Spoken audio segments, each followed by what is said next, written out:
Beyond the cragged peaks of the Taurus, where the wind carves histories into the stone, lived a warrior whose name was whispered with both fear and reverence, Kiziroğlu Mustafa Bey. He was not merely a man of war, but a tempest made flesh, an elemental force that moved with the weight of the mountains themselves.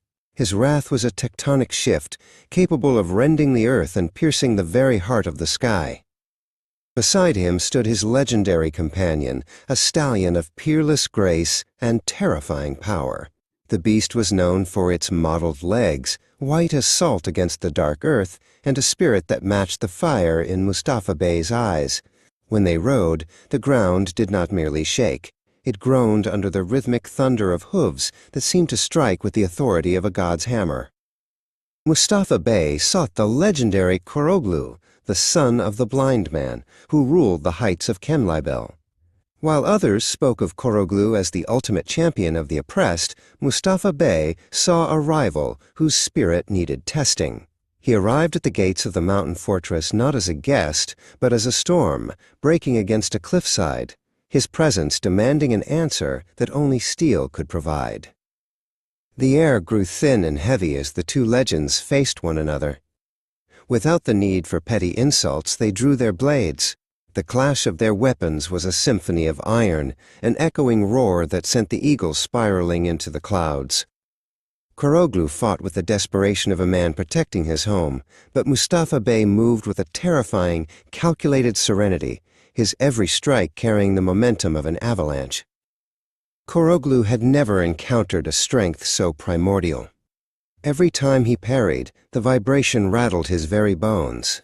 Mustafa Bey's eyes remained fixed, dark and unyielding, reflecting a life spent mastering the art of the impossible.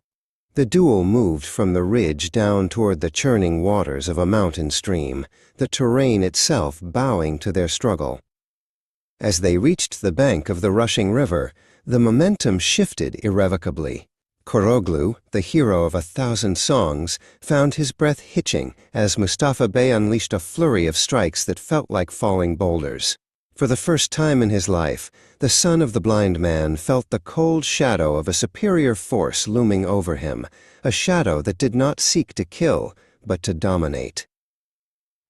With a final, thunderous exertion of will, Mustafa Bey lunged. He did not aim for the heart, but for the balance of his foe. With a roar that drowned out the mountain winds, he threw his weight into a strike that sent Kiziroğlu reeling. The legendary hero lost his footing, his silhouette tumbling backward until he was swallowed by the icy embrace of the mountain stream. Mustafa Bey stood on the bank, his chest heaving, his silhouette etched against the sun.